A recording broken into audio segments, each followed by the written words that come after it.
कदामहं ददाति सपदान्तिकम् वन्देऽहं श्रीगुरु श्रीयुत्पद्कमलं श्रीगुरून् वैष्णवं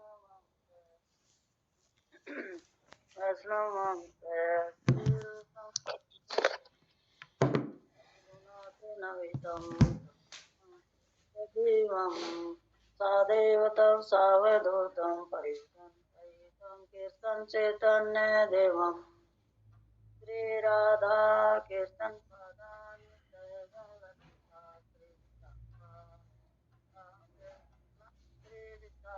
नवितं हे किशन करुणा सिंधु दीनबंधु जगत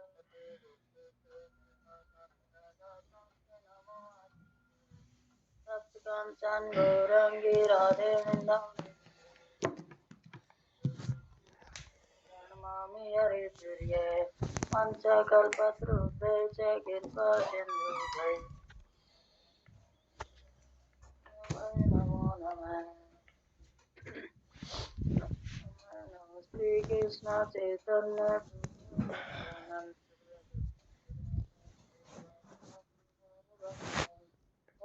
हरे कृष्ण कृष्ण कृष्ण हरे राम राम हरे नमो विष्णुपादाय कृष्ण पृष्ठाय भूतले शाश्वती देवी धन्यवाद।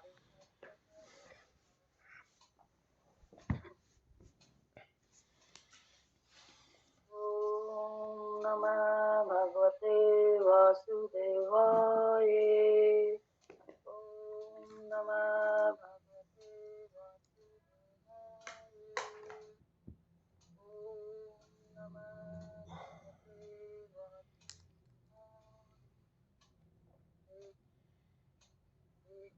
हरे कृष्णा माता जी है प्रभु जी। मेरे को तो कुछ नहीं आता है, मैं तो बस कृष्णा माता जी जरा ऐसे करने का प्रयास करती हूँ, मेरे को नहीं आता कुछ भी। आप सब कुछ देख लेना, संभाल लेना। आप माता जी शुरू करो, आप प्रभु जी है तार कैसे प्रभु जी अपने आप संभाल लेंगे। वास्तव में हमारी स्थिति तो यह है कि हम सदैव किसी न किसी की सेवा करते रहते हैं, चाहे हमारे परिवार की अथवा देश की अथवा समाज की। यदि हमारे पास सेवा करने के लिए कोई ऐसा व्यक्ति नहीं है जिसकी सेवा की जाए, तो कभी कभी हम बिल्ली या कुत्ते का पालकर उसकी सेवा करते हैं। तो इसमें यही बता रखा है कि सेवा करना तो हमारा वास्तव है। सेवा तो हमने करनी पड़ेगी, अपने परिवार की भी करते हैं और प्रधानमंत्री है ऐसे जैसे समाज की करते हैं, और हर व्यक्ति का कर्तव्य है सेवा करने का। और कुछ नहीं है तो कुत्ता बिल्ली पाल लेते हैं, उनकी सेवा करते हैं। ये समस्त तत्व सिद्धि करते हैं कि हम स्वाभाविक रूप से सेवा करने के लिए ही बनाए गए। तथापि अपने सामर्थ्य के अनुसार सर्वोत्तम सेवा करने पर भी हम संतुष्ट नहीं है कि हम ये चाहे कितनी भी सेवा कर ले परिवार की। मान लें कि हम बहुत इस जगत में है, ये करना भी पड़ता है हमको, क्योंकि ये नहीं करेंगे तो परिवार ऐसे चलेगा नहीं। कि माया का प्रभाव है, अगर माया मोह माया ना हो तो ये कोई संसार में ऐसा कोई किसी के लिए कुछ करे ही नहीं। ये मोह माया का ऐसा जाल है कि इसमें हम सब फंसे पड़े हैं, तो हमने सेवा तो करनी पड़े, लेकिन हमने इससे संतुष्टि नहीं मिलती जब तक हम भगवान की शरण में नहीं जाएंगे ये सेवा करते हुए। नहीं, वह व्यक्ति संतुष्ट है जिसकी हम इतनी सेवा कर रहे हैं। भौतिक स्तर पर प्रत्येक व्यक्ति निराश से परिपूर्ण है। इस निराशा का कारण यही है कि सेवा उचित ढंग से निर्देशित नहीं की जा रही है। कि जब तक भगवान को नियमित बनाकर हम कोई भी कार्य करें, जो तभी तो हमारी सेवा भी जभी वो उस समय कर्म कांड में नहीं लगेगी। वो तो हमने हर चीज को नियमित भगवान, कोई भी कार्य करे हम 24 घंटा में, तो भगवान को आगे रखकर जब कार्य करेंगे तो वह सेवा भी तभी हमारी ढंग से होगी, तभी की जाएगी। और ना ऐसी भौतिक सेवा में सुख तो है नहीं, इसमें कोई सुख नहीं है। उदाहरण के लिए यदि हम एक वृक्ष की सेवा करना चाहते हैं, कि एक हम वृक्ष को पालते हैं, जैसे पौधा लगाते हैं, तो अवश्य ही हमें उसकी जड़ में जल देना होगा। यदि हम पत्तियां शाखाओं यदि पर जल डाले तो कोई लाभ नहीं होगा। यही है कि हम जब भी कोई पौधा लगाए कि पत्तियों पे पानी डाल देंगे और जड़ में नहीं डालेंगे तो वो फिर पौधा सूख जाएगा। अगर हम जड़ में डाल देंगे तो सारा पौधा अपने आप हरा हो जाएगा और वो लाभदायक होगा। तो यही है कि हम सारे कार्य करते हुए जब भगवान कृष्ण को नियमित रखेंगे, जब तक भगवान की शरणगत नहीं होंगे, भगवान का की सेवा नहीं करेंगे, शास्त्र नहीं पढ़ेंगे, ज्ञान नहीं लेंगे, तो जब तक हमारी ये सेवा भी लाभदायक नहीं है। यदि पूर्ण पुरुषोत्तम भगवान की सेवा की जाए तो अन्य सभी अंश स्वतः संतुष्ट हो जाएंगे। फलस्वरूप पूर्ण पुरुषोत्तम भगवान की सेवा करने से समस्त कल्याणकारी कार्य तथा समाज, परिवार एवं देश की सेवा अपने आप ही हो जाएगी। तो यही है कि ये सब काम तो अपने आप ही हो जाएगा।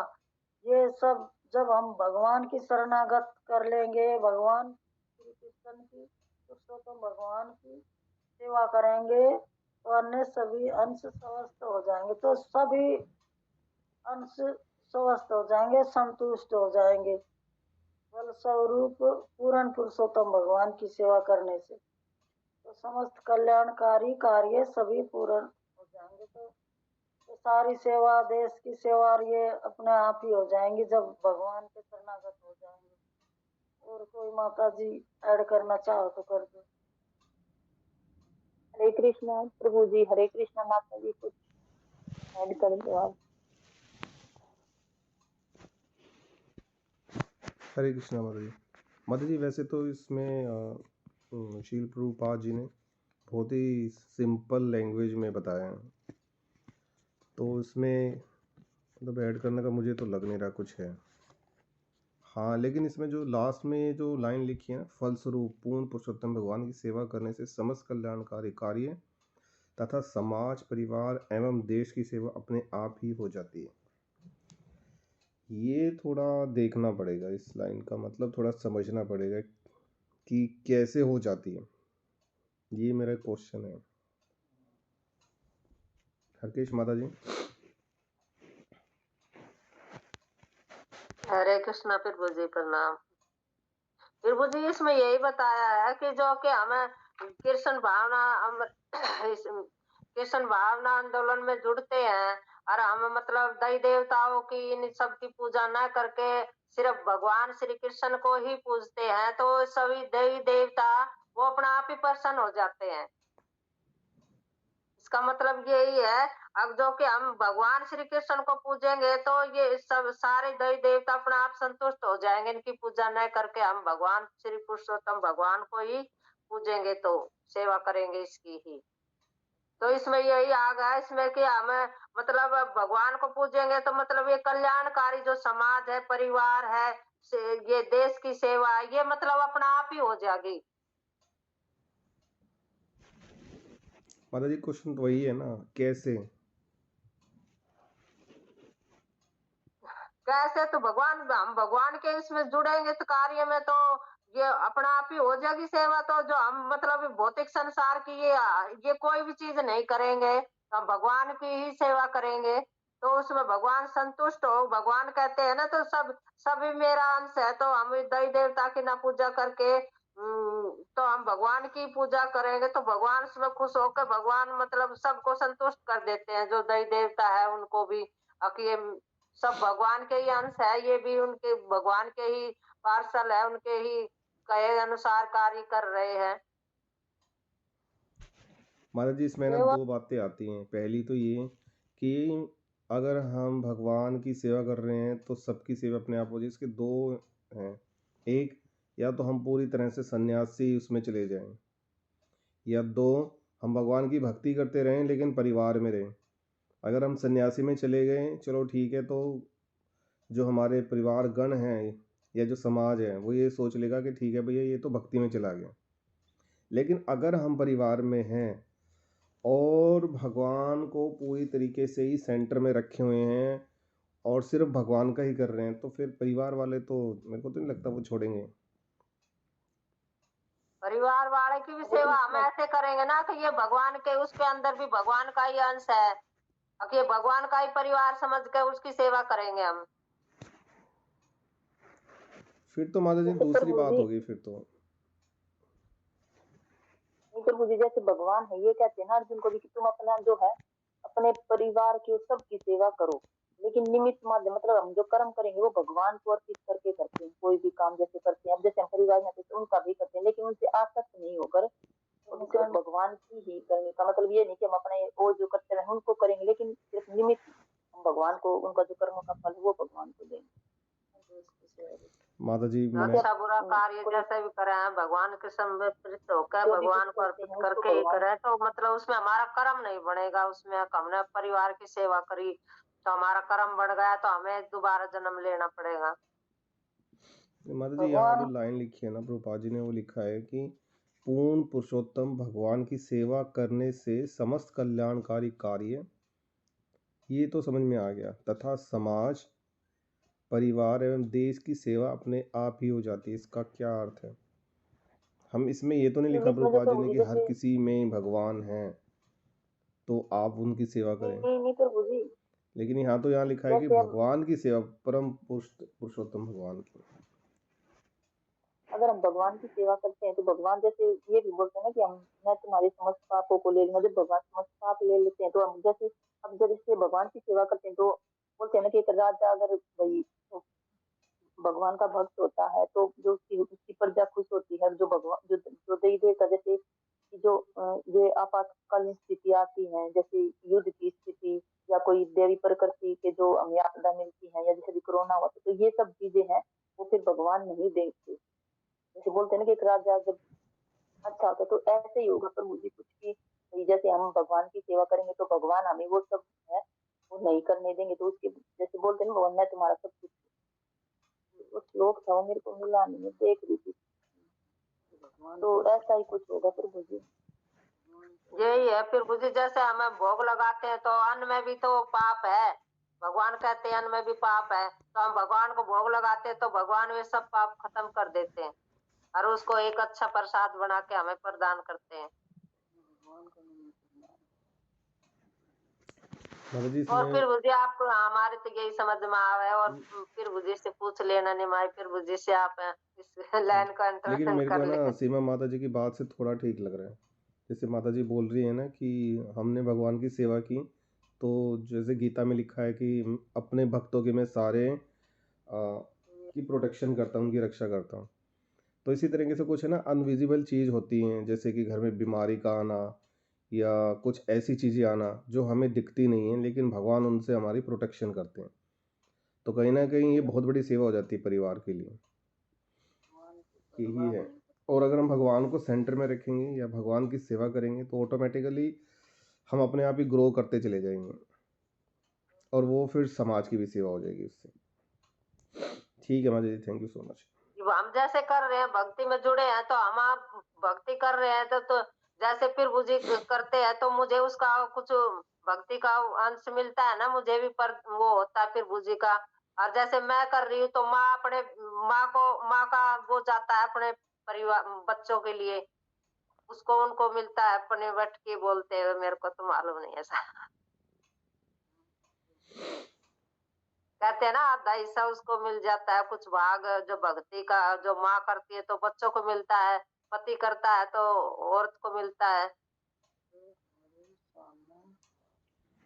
हाँ जी माता जी, 50% तो मिल ही जाता जैसे है। प्रभु जी भक्ति करते हैं प्रभु जी, तो उसमें जैसे हम भाई जो और भी कोई हम हमें देख के कुछ और भी कोई हम किसी को बोलते हैं तो वो भी अच्छी अगर भक्ति में लग जाता है, जैसे भी कभी एक पुस्तक वितरण करते हैं तो उनको भी तो जैसे वो भक्ति करते हैं तभी तो हम दूसरों को भक्ति में जोड़ते हैं ना, तो जैसे समाज की सेवा भी समाज को अच्छे कार्य में लगा रहे हैं। सही कह रहे हैं माता जी। और परिवार की तो प्रभु जी हम करते हैं, तो जैसे कोई घर में और नहीं करता सिर्फ एक ही करता है तो वो आरती करता है तो परिवार वाले भी तो सुनते हैं, जैसे क्लास चलती है लेक्चर चलता है तो वो भी तो सुनते तो हैं, चाहे उसमें भले भी तो उनको उसका पसंद ना कल्याण हो, होता है, परिवार वाला उनका भी भी तो सब कल्याण कुछ ही मत होता है करो, प्रभु वे जी। भक्ति में ना जुड़े हैं, पर फिर भी उनके हम करते हैं तो कुछ वे उनके प्रभु जी कहते हैं ना जो कुछ भी करते हैं, जो हम जोर से हरे कृष्ण मंत्र का जप करते हैं तो कोई भी चींटी हो, पक्षी हो, कुछ भी हो, उसके कान में ये हरे कृष्ण मंत्र जाएगा तो उसकी भी आत्मा शुद्ध होगी, उससे भी हमें लाभ मिलेगा, उससे भी।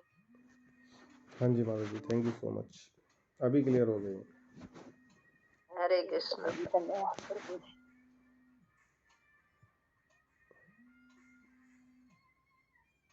हेलो जी माता जी शुरू करिए। प्रत्येक मानव कर्तव्य है कि वह मानव का कर्तव्य है कि वह भगवान के साथ अपनी वास्तविक स्थिति को समझे और फिर उस संबंध के अनुसार कार्य करे। यदि ऐसा संभव हो जाए तो हमारा जीवन सफल हो जाता है। किंतु कभी कभी हम चुनौती देते हैं, कहते हैं कि भगवान है ही नहीं अथवा मैं भगवान हूँ। तो इसमें यह है कि हम भगवान प्रत्येक मानव का कर्तव्य है कि वह भगवान के साथ अपनी वास्तविक स्थिति को समझे, कि भगवान को समझे और भगवान क्या चाहते हैं। भगवान अपनी स्थिति को समझना चाहिए कि मैं इस संसार में किस लिए आया हूँ, समझे और फिर उस संबंध के अनुसार कार्य करे। फिर भगवान जो चाहते हैं हमें वह कार्य करना चाहिए, भगवान की भक्ति, भगवान की सेवा, और हमारा के इस दुनिया में हम किस लिए आए हैं। यदि ऐसा संभव हो जाए तो हमारा जीवन सफल हो जाता है। हम भगवान की सेवा और भक्ति करेंगे, भगवान का ध्यान करेंगे तो हमारा जीवन सफल हो जाए। लेकिन कभी कभी हम चुनौती देते हुए कहते हैं कि भगवान है ही नहीं। जैसे कि ये बड़े बड़े जैसे कि लोग तपस्या कर लेते हैं और वो अपने आप को ही भगवान समझने लग जाते हैं, जो थोड़ी बहुत विद्या ले लेते हैं तपस्या ये भक्ति वक्ति वैसी करके कुछ, तो वो यही समझते हैं कि मैं भगवान हूँ। या यहाँ तक कि मैं भगवान की परवाह ही नहीं करता कि कौन भगवान है, मैं भगवान को मानता ही नहीं, किसने भगवान को देखा। ऐसे तो बहुत से लोग हैं, बहुत कह देते हैं ऐसे तो भगवान है ही नहीं। किसी ने भगवान को देखा है? भगवान भगवान करते रहते हो हमेशा, किसी ने नहीं देखा भगवान को। परंतु यह चुनौती भाव वास्तव में हमारी रक्षा नहीं कर पाएगा। तो ये ऐसे हम अगर भगवान के बारे में ऐसे उल्ट से शब्द बोलेंगे तो भगवान हमारी रक्षा कैसे करेगा। ऐसे भगवान हमारी रक्षा नहीं करता जब तक हम भगवान के शरणागत नहीं होंगे। भगवान है, अगर भगवान ना हो तो ये जन्म मृत्यु का चक्कर ही ना रहे, कोई किसी ने समझा ही ना। भगवान के निमित्त भगवान तो है, ऐसा हो ही नहीं सकता कि भगवान नहीं है। और प्रत्येक क्षण हम उनको देख सकते हैं अपने हृदय में, सबके हृदय में भगवान है। यदि हम अपने जीवन में भगवान को देखना अस्वीकार कर दे तो हमारे सामने क्या है, मृत्यु के रूप में उपस्थित होंगे, जो के शब्द है प्रभु जी मेरी समझ में ना आए। तो भगवान तो है, अगर हम भगवान को ये कह दें कि भगवान नहीं है, भगवान को स्वीकार नहीं करते हैं कि भगवान तो है ही नहीं, तो ये इस मृत्यु के रूप में उपस्थित होंगे। हम उनको यदि एक रूप में नहीं देखना चाहते हैं तो हम उनको दूसरे रूप में देखेंगे। लेकिन भगवान पूर्ण पुरुषोत्तम भगवान के विविध रूप हैं। भगवान के तो वो कहते हैं ना कि नाम एक है, ना भगवान एक है नाम अनेक है। तो भगवान के कितने सारे नाम हैं, भगवान कितने रूपों में आए हैं, कछुआ रूप में, मछली रूप में, और बराह रूप में, नरसिंह रूप में। तो भगवान के तो बहुत सारे रूप हैं। कोई भी रूप में भगवान का दर्शन कर सकते, क्योंकि वे समस्त सृष्टि के आदि कारण है। एक दृष्टि से उनसे दूर भाग पाना हमारे लिए संभव नहीं है। भगवान से दूर भाग पाना, भगवान से कोई बचा है आज तक? तो भगवान की दृष्टि चारों तरफ है। तो भगवान सबको देख सकता है, एक जगह ही बैठे बैठे सब कुछ कर सकता है। भगवान हर जगह है, सबके दिल में, सबके हृदय में भगवान विद्यमान है। तो भगवान की दृष्टि से कोई बच नहीं सकता। हरे कृष्णा। जो एक ना समझ में आए, फिर भुजियो कुर के मृत्यु के है यो इसके रूप में, मतलब कि दूसरे जन्म लेंगे जब। माता जी क्रूर नहीं माता जी, जो हाँ जी माता जी आप बताइए। बोली प्रभु जी, आप अच्छे से बता दो। नहीं माता जी आप बताइए। माता जी जैसे क्रूर मृत्यु, जो भगवान को नहीं मानते कि भगवान है ही नहीं, तो अब मरना तो सबको है, वो सिर्फ भगवान ही उनको काल के रूप में, जब उनका अंतिम समय आता है तो काल के रूप में उनको भगवान लेकर जाते हैं, और वो मानते नहीं कि भगवान है। लेकिन जब वो फिर जीवित क्यों नहीं रहते, मरते हैं जब अंत में, तो भी तो भगवान ही उनको अपने पास बुलाते हैं अलग अलग माध्यम से, कोई कैसे मरता है कोई कैसे, लेकिन उनके तब भगवान उनको क्रूर मृत्यु के रूप में दिखते हैं। वैसे तो भगवान सबके हृदय में उपस्थित है, लेकिन कोई मानता नहीं है कि भाई भगवान है। जो नहीं मानते उनके लिए बताया गया है। वो तो बुद्धि ठीक है, आप कुछ और। नहीं माता जी ठीक है। माता जी क्रूर मृत्यु का मतलब होता है ना निर्दयी मृत्यु। क्रूर का मतलब जिसमें दया ना हो।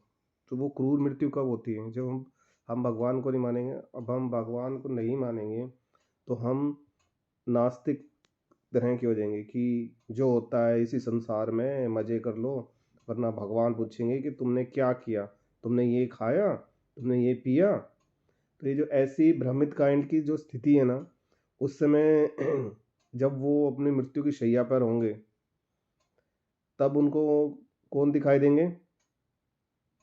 क्या विष्णुदूत आकर के उनको लेके जाएंगे? क्या ये कितने बढ़िया कार्य किया, आइए हम लेके चलते हैं आपको? तो कौन आएंगे फिर उनको लेने के लिए? अच्छा काम करेंगे तो वैष्णो यमदूत आएंगे प्रभु जी उनको लेने के लिए। हाँ, यमदूत उनको साष्टांग प्रणाम करेंगे कि आपने इतने अच्छे काम किया, आप हमारे साथ चलेंगे। तो उनके बारे में भागवतम में डिस्क्रिप्शन दिया गया, मतलब बताया गया है कि वो कैसे दिखते हैं। हम लोग 6 फुट पे जाके रुक जाते हैं, वो तो 10-10, 12-12 फुट से भी ऊंचे ऊंचे होते हैं, और इतने हैवी होते हैं, इतने बड़े फैला हुआ उनका शरीर होता है, उनके दांत, उनके बिखरे हुए बाल। तो उन्हें तो देख करके वैसे ही वो मलमूत्र त्याग देते हैं। तो वहाँ पर जो मृत्यु उन्हें कष्ट देती है, जो उनको डंक लगता है, एक बिच्छू बोलते हैं 1000 बिच्छू शायद जब प्राण निकलते हैं तो इतना दर्द होता है। तो ये क्रूर मृत्यु ही है। तो इस तरीके से, और ये यहाँ मृत्यु यहाँ इनकी खत्म नहीं होती। उनके बाद उनको, उनकी आत्माओं को यातना शरीर दे करके अनेक यातनाएं दी जाती हैं। हरे कृष्ण।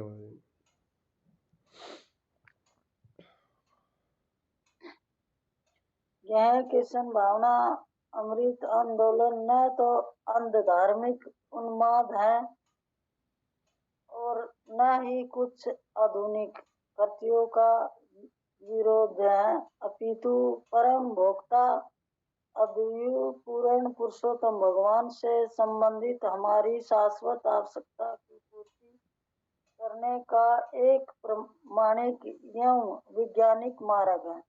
कृष्ण भावना अमृत अर्थात कृष्ण भक्ति का अर्थ है भगवान के साथ अपना नित्य संबंध स्थापित करना तथा ये दे रखा कि कृष्ण भावना अमृत कोई अंधा धार्मिक उन्मत्त नहीं है, न ही कुछ आधुनिक व्यक्तियों का विदु परम भोक्ता वह पूर्ण पुरुषोत्तम भगवान से संबद्ध। जब हम भगवान से पुरुषोत्तम भगवान से संबंधित हमारी शाश्वती आवश्यकता की पूर्ति होती है, तो जब भगवान के साथ हम अपना संबंध जोड़ लेंगे, भगवान की भक्ति करेंगे, तो हमारी सारी आवश्यकता की पूर्ति हो जाती है।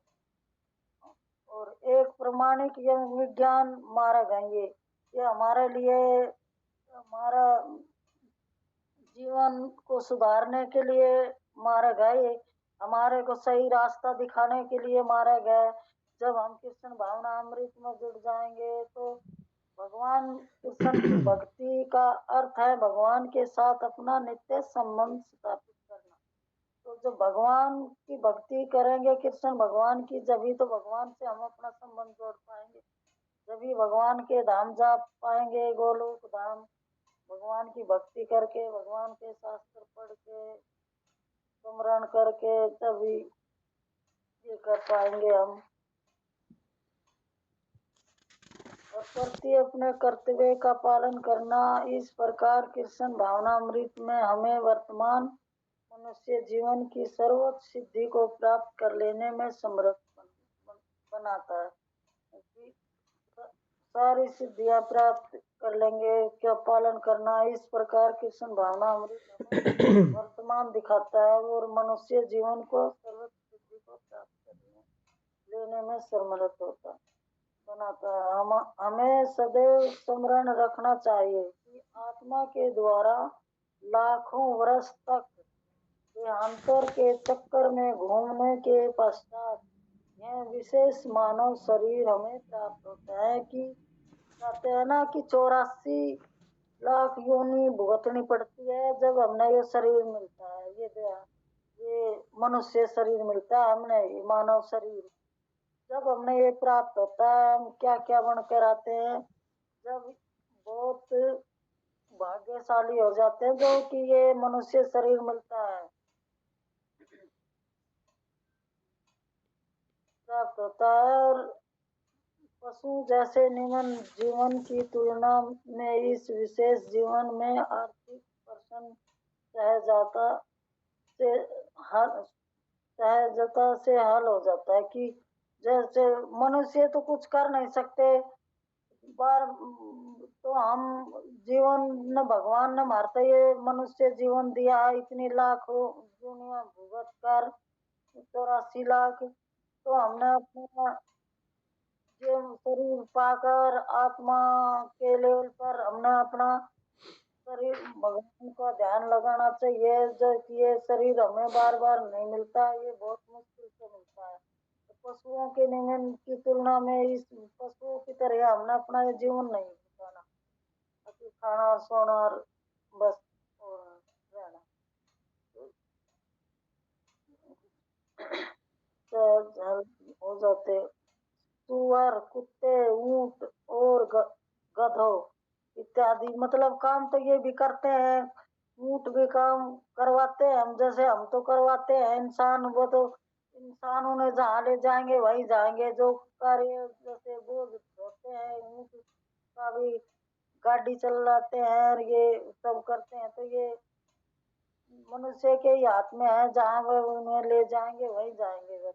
आर्थिक आवश्यकताएं भी उतनी ही पूर्ण महत्वपूर्ण है जितनी कि हमारी, उनकी भी इतनी ही महत्वपूर्ण आवश्यकता है जितनी हमारी।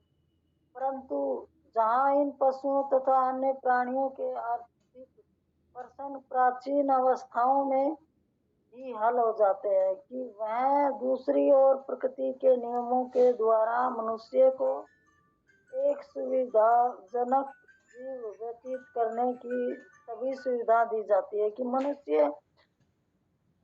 मनुष्य का जीवन ही ऐसा है कि उसको सारी सुविधा दे रखी है भगवान ने। कितनी सुविधा दे रखी है हमारे लिए, बहुत सुविधा कर रखी है भगवान ने।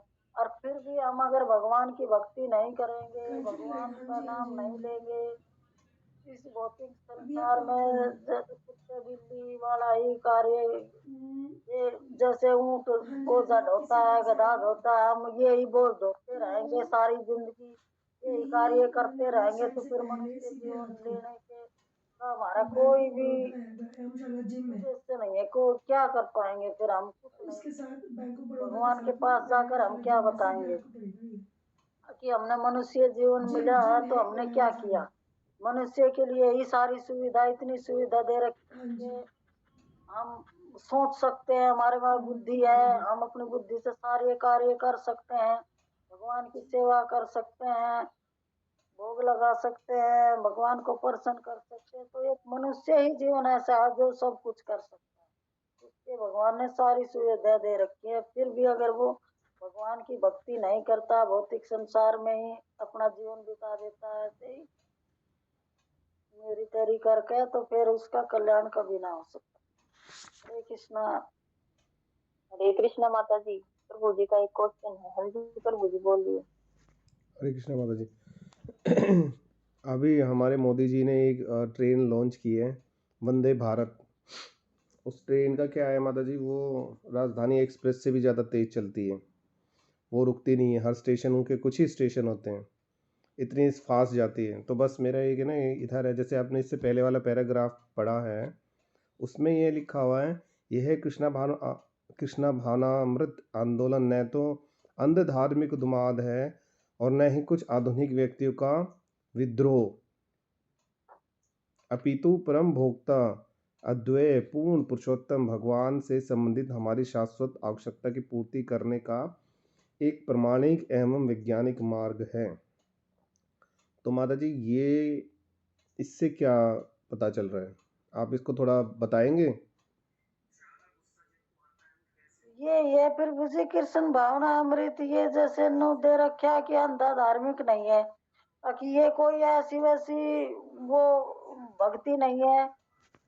तो इसमें ये धार्मिक पूर्वपाद ने जो ये करे है तो हमने ये अपनानी चाहिए। ये कोई ऐसी वैसी नहीं है, पुरुषोत्तम भगवान के बारे में ही संबंधित है हमारी ये आवश्यकता की पूर्ति। और मेरे मत और ये विज्ञान के शास्त्रों के से ही हमने ये मार्ग मिलेगा जब हम शास्त्र पढ़ेंगे नियम। और मेरे को इतना कुछ ज्ञान नहीं है फिर बुद्धि तभी हम हरे कृष्ण कृष्ण प्रभु जी। हाँ जी माता जी, आप कर बता दें। पाएंगे। तो ज्यादा तो मुझे भी नहीं पता, लेकिन सर ये है कि जैसे जो अंधदार की जो कोई अंधविश्वास करते कि जैसे कुछ भी बोल दिया, कोई कुछ बोल देता है कि जैसे कोई किसी के पास जाता है या पंडितों के या किसी अन्य शास्त्र के कुछ बोलता है कि ये है, तो उन पर हम विश्वास कर लेते हैं।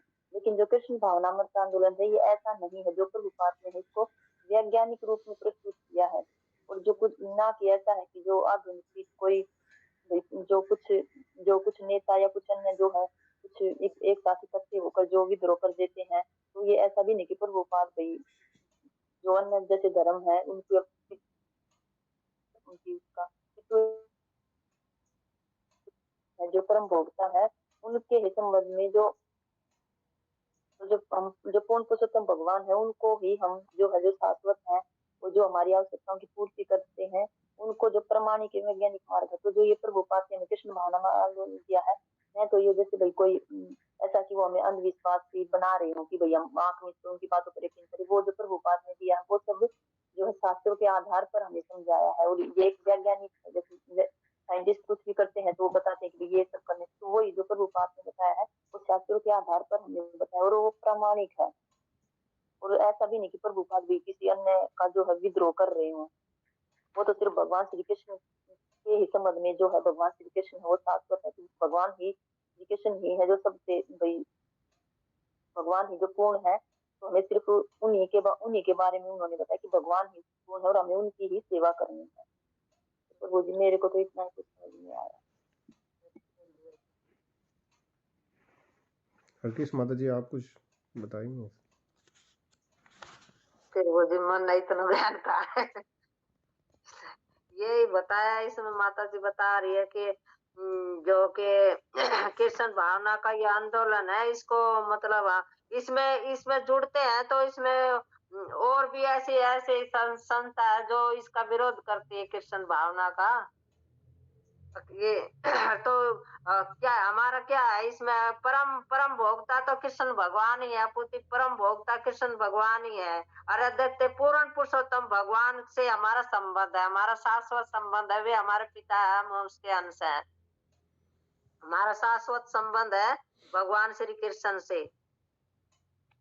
और आवश्यकता की पूर्ति करने का एक प्रमाणिक एवं वैज्ञानिक मार्ग। अब जो भगवान ने इतना मतलब एक प्रमाणिक गुरु के द्वारा जो हमें इसको समझने का समर्थ दिया है कि प्रमाणिक एक प्रमाणिक वैज्ञानिक तो मार्ग तो है, मार्ग नहीं है। वैज्ञानिक तो अपनी मतलब कुछ बताते हैं, ये है वो उनको उनका निर्देशन में नहीं जाना हमें। एक प्रमाणिक अब जो एक प्रमाणिक है, जो प्रमाणिक गुरु के द्वारा ही हम इसको समझेंगे तो ही हम कृष्ण भावना के अर्थात भक्ति का अर्थ समझ सकेंगे। जो हम किसी अपने वरिष्ठ भक्तों के द्वारा ही इनको समझेंगे तो भी तभी हम मतलब इन कृष्ण अर्थात कृष्ण की भक्ति का अर्थ समझ सकेंगे। तो अपना कार्य करते हैं।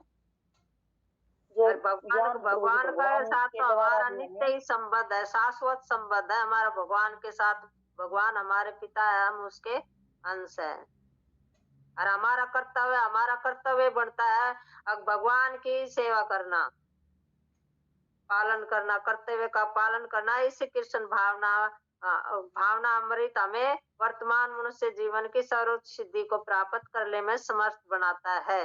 अब जो कृष्ण भावना में हम मनुष्य जो जीवन में सर्वोच्च सिद्धि प्राप्त कर लेता है, मतलब और इससे बढ़कर कोई भक्ति नहीं है। जो कृष्ण भावना में जुड़ गए तो हम अपने शाश्वत सिद्धि प्राप्त कर लेते हैं, सर्वोच्च सिद्धि प्राप्त कर लेते हैं। फिर बुझिए और आप समझा दो, हम तो ऐसे आप ज्ञानी लोग हैं, हमने ना तो ज्ञानियों का विज्ञान जो एक ज्ञान है ये हमें गुरु परंपरा के द्वारा मिला है। हाँ, जो ये गुरु परंपरा से ही आया ना, यही है जो प्रमाणिक गुरु परंपरा से जो भगवान श्री अरे कृष्ण से से ही जो हमें चली आ रही सुनना है। चाहिए। यही मतलब कल्याणकारी है, हमारी सारी अवस्था तो पूरी करने वाले हैं यही।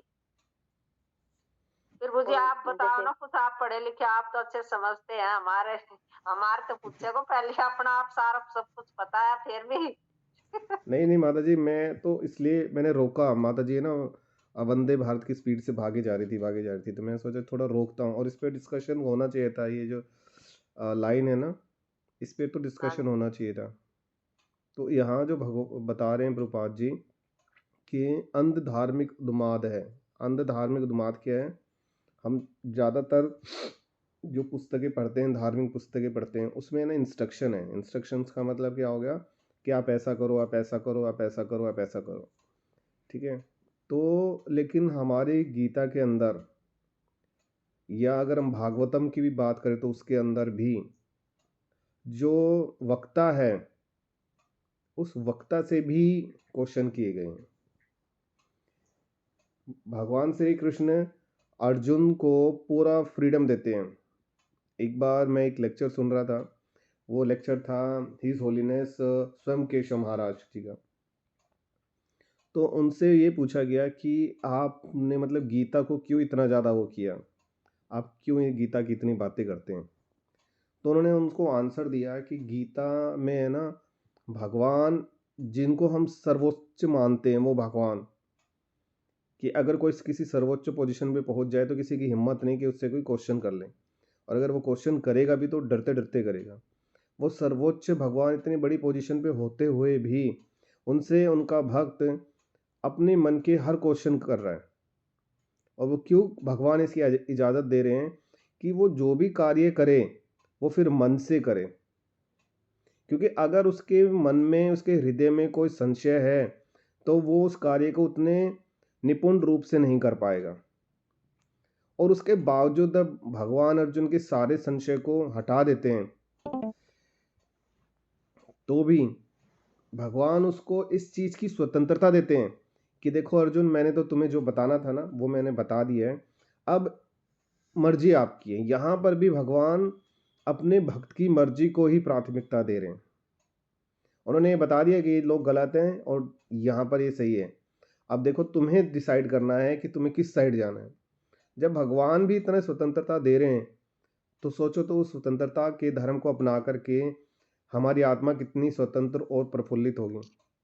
तो अंध धार्मिक उन्माद उन्माद क्या होता है कि एक पागलपन टाइप का, कि आया भैया ये नया धर्म आया है और इसमें ऐसे होता है, ये महाराज ऐसे हैं वैसे हैं, चलो चलते हैं, ये अच्छा है। एक को खींच लिया, दूसरे को खींच लिया, तीसरे को खींच लिया, ऐसे चलते जा रहे हैं। हालांकि उनके महाराज अभी भी जेल के अंदर हैं, लेकिन वो उनको किसी और ही वे में उनकी कंपेरिजन कर रहे हैं। तो यहाँ पर इस चीज़ का नहीं है। और आधुनिक व्यक्तियों का विरोध भी नहीं है। आधुनिक व्यक्तियों का विरोध है कि कई जैसे पुराने लोग बोलते हैं भाई हमारे टाइम में तो 1 रुपये में घी आ जाया करता था, आज लेके दिखाओ 1 रुपये में घी। आप 1 रुपये लेके खड़े नहीं हो सकते दुकान पर। तो ये क्या है, आधुनिकरण है, ये आधुनिकरण हो गया। तो कृष्णा भावना भावित कभी भी इन चीज़ों का विरोध नहीं करता। कितना क्रूर राजा आ जाए तो उसका विरोध नहीं करेगा, कितना ही अच्छा राजा आ जाए तो उसकी बहुत ज़्यादा अप्रिसिएशन भी नहीं करेगा। तो वो सिर्फ अपनी भक्ति में ही रहते रहेंगे। और ये ना एक साइंटिफिक है। साइंटिफिक का मतलब ये है हर चीज़ का कोई ना कोई लॉजिक है। ऐसे नहीं कि हमने तिलक लगा रखा है तो चलो भैया, सब कोई लाल लगाता है, कोई पीला लगाता है, कोई बिंदी लगाता है, किसी के तिलक ऐसे जाते हैं तो हमारा ऐसे होना चाहिए, इसलिए हमने अपने आप को अलग करने के लिए लगाया। ये नहीं है, ऐसे इसका मतलब होता है। तिलक ही क्यों लगाते हैं हम अपने हिंदूस में? एक वैज्ञानिक मेरे को बता रहे थे कि यहाँ पर ये जो हमारा हिस्सा है इसको दबाने से हमारे जो कानों की नसें गई होती हैं, इनका कनेक्टिविटी होती है इधर, तो जब हम इनको ऐसे दबाते हैं तो वो थोड़ा ठीक रहती हैं, एक्टिव रहती हैं, तो सुनने की जो शक्ति होती है वो लंबे समय तक रहती है। और जो यहाँ पर कभी लगाते नहीं हैं तो उनकी सुनने की शक्तियाँ धीरे धीरे धीरे जल्दी कम हो जाती हैं। तो ये भी देखो एक साइंटिफिक रीज़न हो गया ना, तो साइंस ने निकाला कि भैया तिलक लगाते हैं, क्यों लगाते हैं? हम मंदिर में जाते हैं, हम एक घंटी बजाएंगे, उससे भी जो नेगेटिव चीज़ें हैं हमारे आसपास की या नेगेटिव जो जीवाणु होते हैं वो मर जाते हैं, ख़त्म हो जाते हैं। तो ये जो वाइब्रेशन चल रही है ये साइंटिफिकली है। ऐसे नहीं है कि चलो भैया एक नया धर्म आया है इस्कॉन, इसे ज्वाइन करते हैं। अमीरों का है, गरीबों का तो है ही नहीं यहाँ पर। भगवान का हर कोई है, हर किसी का है। तो इसलिए ये वैज्ञानिक मार्ग है। कृष्णा भावना भावित ऐसे नहीं है कि ठीक है। और ये जो हम टीका, ये जो हम तिलक लगाते हैं, इसके भी रीज़न रहते हैं। तो इसी ये तरीके से हमारी हाँ जी मतलब करता है, जहाँ भी हम तिलक लगाते हैं वहीं से उसकी जगह हमारी भगवान रक्षा करते हैं। हाँ जी हाँ जी। ये तो एक एग्जाम्पल बताया माता जी कि मैंने माथे का एग्जाम्पल बताया, क्योंकि अक्सर लोग यहीं पर ज़्यादा लगाते हैं। जो कृष्ण भक्त होंगे उनके 12 स्थानों पे लगते हैं, 13वां जो बच जाता है वो हम अपनी शिखा में लगाते हैं। ये हाँ। प्रोटेक्शन है पूरी बॉडी का। ऐसे एक बार प्रभु जी ने लेक्चर में बताया था एक कहानी कि एक ऐसे ही नास्तिक था, तो वो लेकिन वो थोड़ा थोड़ा भगवान की तरफ जा रहा था, तो वो कीर्तन वगैरह में जाया करता था शाम को। तो उसको कि महाराज ने बोला कि आप ना तिलक लगाया करो, तिलक लगाना अच्छी बात होती है, और तिलक भी आप जहाँ जहाँ लगाने चाहिए हर जगह वहीं पे लगाया करो। तो वो बोला कि चलो ठीक है मैं लगा लूँगा, आप बोल रहे हैं तो वो तिलक लगाने लग गया। तो एक बार वो शाम को जा रहा था, तो उसने देखा कि अंधेरा था पूरा, वहाँ से निकल रहा था, तो उसको लगा कि उसके पीछे ना कोई आ रहा है। तो उसने पीछे पलट के देखा कि कौन आ रहा है, तो देखा तो कोई नहीं था। फिर वो चलने लगा, फिर वो थोड़ी दूर चलता है, फिर उसको कुछ आवाज़ आती है जैसे कोई है ना उसका पीछा कर रहा है। कोई अगर हमें दिखे ना दिखे, लेकिन हमें आभास हो जाता है कि कोई या तो हमें देख रहा है या कोई हमारे पीछे चल रहा है, ये ऑटोमेटिक आभास हो जाता है हमें। तो उसने फिर देखा, ये तो पीछे कोई नहीं है। अभी उसकी कदमों की चाल थोड़ी तेज़ होगी, क्योंकि उसे विश्वास हो गया ना कोई तो कोई है। तो वो गया आगे, तो उसने फिर एकदम पलट के देखा, तो कोई एक विचित्र सी शक्ल का व्यक्ति उसके पीछे खड़ा हुआ था। तो वो डर गया उसको देख करके कि तुम कौन हो। तो उसने बताया कि मैं एक प्रेत आत्मा हूँ, और यहाँ पर काफ़ी टाइम से था मैं, और मुझे कोई दिखा नहीं कि मैं कैसे जाऊँ, लेकिन मैं तुम्हारे अंदर जाने की प्रयत्न तो कर रहा हूँ, लेकिन बार बार ये जो तुमने चिन्ह लगा रखे हैं, इस कारण मैं अंदर नहीं जा पा रहा हूँ। तो यहाँ पर बता रहे हैं महाराज कि ये हमारी रक्षा हो रही है इस तरीके से, हमें पता भी नहीं होता। ऐसे नहीं है कि भूत हमें आएगा, अरे हेलो मैं तुम्हारे अंदर आने वाला था लेकिन तिलक की वजह से नहीं आ पाया, जा रहा हूँ मैं, ठीक है तुमने अच्छा कर रखा है, कोई नहीं बोलेगा। ये वो चीज़ें हैं जो हम एक उच्च कोटि की जब हम लेवल पे आ जाते हैं तब इन चीज़ों को हम देख भी पाते हैं। तो यहाँ पर ये चीज़ हमें रक्षा करते हैं। तो ये क्या हुआ, हमारा साइंटिफिकली हो गया, अननोनली प्रोटेक्शन हो रही है। हम जानते भी नहीं उस चीज़ को, हम जानते नहीं कि हमारे ऊपर क्या चल रहा है, लेकिन भगवान उसकी हमारी रक्षा कर रहे हैं। जब हमें इन चीज़ का आभास होगा तब हमें रियलाइज़ होगा कि हाँ, कि ये जो मैंने कार्य भगवान के लिए किए, तो भगवान ने ऐसे मेरी रक्षा की थी। कभी ना कभी हमें ज़रूर रियलाइज़ होगा। तो यहाँ दूसरे उसमें भी बताया गया है कि पशु जैसे निम्न जीवन की तुलना में इस विशेष जीवन, यानी कि जो मनुष्य का जीवन है विशेष है। 4-5 जानवर ऐसे बैठ कर के मोबाइल पर, गूगल मीट पर क्लास नहीं ले सकते। वो हम लोग ही कर पा रहे हैं। ये सुविधाएं हैं हमारी, ठीक है। जो इन मनुष्य को ऐसी बुद्धि दे रखी है कि हम अपना उद्धार कर सकते हैं, पशुओं के पास नहीं है इतनी बुद्धि। जैसे इंद्र भी जब सुअर बना था तो ब्रह्मा जी को इन्फॉर्मेशन मिली कि वो तो आ ही नहीं रहे हैं, उनका तो जो सजा का टाइम ख़त्म हो चुका है, वो तो आ नहीं रहे हैं। तो ब्रह्मा जी उनको बोले कि चलो भैया तुम्हारी सजा होगी है अब। तो बोले नहीं, मैं कैसे जाऊँ, ये देखो मेरे बच्चे हैं, मेरी पत्नी है, इनको छोड़ कैसे जाऊँ मैं, अभी तो मेरे को उनका पालन पोषण करना है। तो ब्रह्मा जी बड़े परेशान होते हैं, भैया ये तो पूरा आसक्त हो गया, मतलब अपनी अपनी सजा को पूरी डेडिकेटली वो निभा रहा है कि नहीं छोड़ेगा। तो ब्रह्मा जी उसको प्रहार करते हैं, तो निकलते हैं वो उसमें से, तो देखते हैं इसने गंदी जगह पे मैं क्या कर रहा हूँ। तो तब बाद में रियलाइज होता है, तब वही चीज़ है कि ये तो अपनी सजा काट रहे हैं कैसे ना कैसे करके।